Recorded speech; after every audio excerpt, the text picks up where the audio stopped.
friends, welcome to Spicypot. இன்னைக்கு Spicypotல ரொம்ப வித்தியாசமா பருப்பு உருண்டை சில்லி ஃப்ரை எப்படி செய்யறதுன்னு பார்க்க போறோம். இதுக்கு தேவையான ingredients நான் descriptionல கொடுத்திருக்கேன், ரெஃபர் பண்ணிக்கோங்க. இப்போ வாங்க நல்ல ஹெல்தியான புரோட்டீன் ரிச்சான பருப்பு உருண்டை சில்லியை எப்படி செய்யறதுன்னு பார்த்துடலாம்.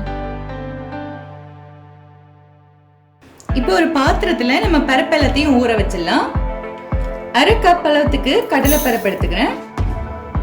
1/4 கப் அளவுக்கு துவரம் பருப்பு எடுத்துக்கலாம். 2 பருப்பையும் ஒண்ணா சேர்த்து செய்யறப்போ இந்த பருப்பு உருண்டை வந்து நல்ல சாஃப்டா வரும். அதுக்காக தான் ரெண்டுமே சேர்த்து போட்டிருக்கோம். இப்போ இதுல தேவையான அளவுக்கு தண்ணி சேர்த்து நல்லா ஊற வச்சிடலாம். அவ்வளவுதான். இது ஒரு 2 ஹவர்ஸ்க்கு அப்படியே ஊறட்டும். அதுக்கு அடுத்து என்ன செய்யறதுன்னு பார்த்துடலாம். இப்போ பாருங்க 2 ஹவர்ஸ்ல இந்த பருப்பு நல்லா ஊறிடுச்சு. இப்போ இதை தண்ணியை வடிச்சிட்டு ஒரு மிக்ஸி ஜார்ல மாத்திடலாம். இப்போ இந்த பருப்புல தேவையான அளவுக்கு உப்பு சேர்த்துடலாம். 1/2 டீஸ்பூன் மிளகு சேர்த்துக்கிறேன்.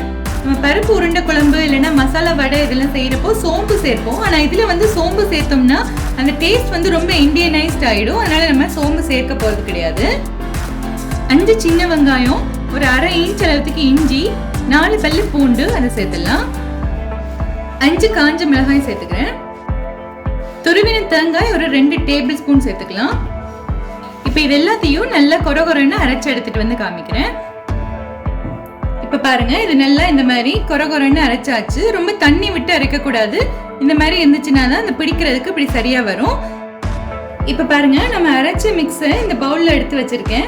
இதுல இருந்து சின்னதா ஒரு போர்ஷன் எடுத்து, ரொம்ப பெருசா இருந்தா நல்லா இருக்காது, சின்ன சின்னதா இருந்தா தான் நல்லா இருக்கும். குட்டி குட்டியா பால் மாதிரி உருட்டி வச்சிடலாம்.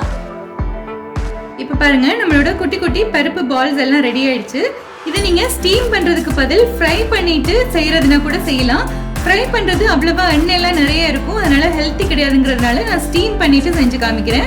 நீங்க விருப்பப்பட்டீங்கன்னா ஃப்ரை பண்ணிட்டு கூட செய்யலாம். இப்போ இதை எடுத்து நம்ம வேக வச்சிடலாம்.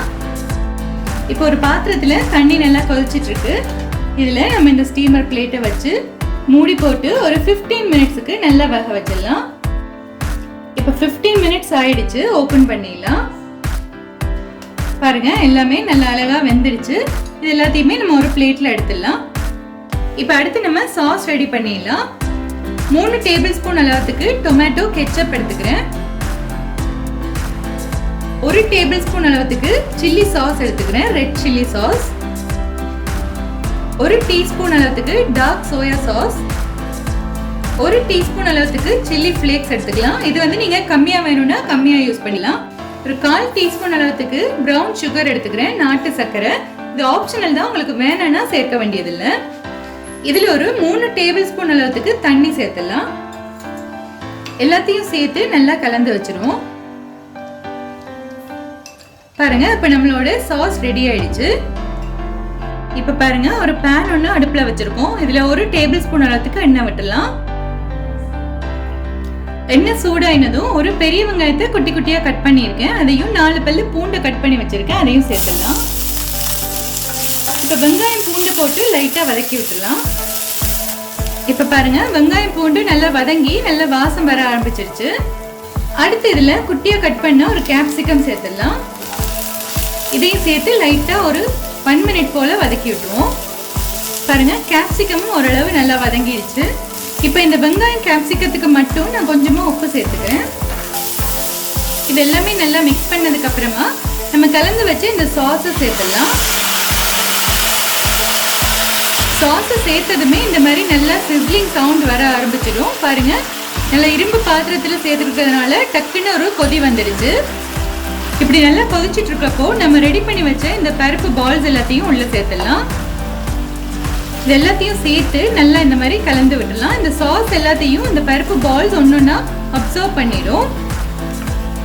இது உங்களுக்கு கொஞ்சம் கிரேவி மாதிரி வேணும்னா கார்ன்ஃபிளவர் கொஞ்சம் ஒரு 2 டேபிள் ஸ்பூன் கார்ன்ஃபிளவரை கரைச்சி விட்டீங்கன்னா நல்லா சில்லி சிக்கன் கிரேவி எல்லாம் செய்வோம்ல, அந்த மாதிரி கிரேவியா கிடைக்கும்.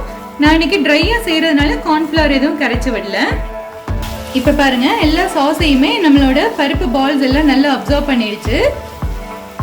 அடுத்து இதுல கொஞ்சமா ஸ்ப்ரிங் ஆனியன் சேர்த்துக்கிறேன். ஸ்ப்ரிங் ஆனியன் இல்லைன்னா நீங்க கொத்தமல்லி இலை கூட சேர்த்துக்கலாம். அவ்வளவுதான், நம்மளோட பருப்பு உருண்டை பால்ஸ் ரெடி ஆயிடுச்சு. பாருங்க, எவ்வளவு சூப்பரா பாக்குறதுக்கே சாப்பிடணும் போல இருக்கு. இப்போ இதை நம்ம சூடா சர்வ் பண்ணிடலாம். இப்ப பாத்தீங்களா ஃப்ரெண்ட்ஸ், ரொம்ப இன்னோவேட்டிவான ஒரு ரெசிபி பருப்பு உருண்டையில சில்லி ஃப்ரை எப்படி செய்யறதுன்னு பார்த்தாச்சு. இது நம்ம சாதத்து கூடவும் சாப்பிடலாம், ஃப்ரைட் ரைஸ், நூடுல்ஸ் இது எல்லாத்து கூடவும் சாப்பிடலாம். ரொம்ப நல்லா இருக்கும்.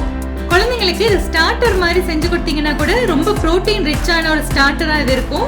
வெஜிடேரியன் பீப்புளுக்கு இது ரொம்ப நல்ல ஒரு ஸ்பெஷலான ட்ரீட்டா இருக்கும். இந்த ரெசிபியை நீங்களும் ட்ரை பண்ணி பாருங்க.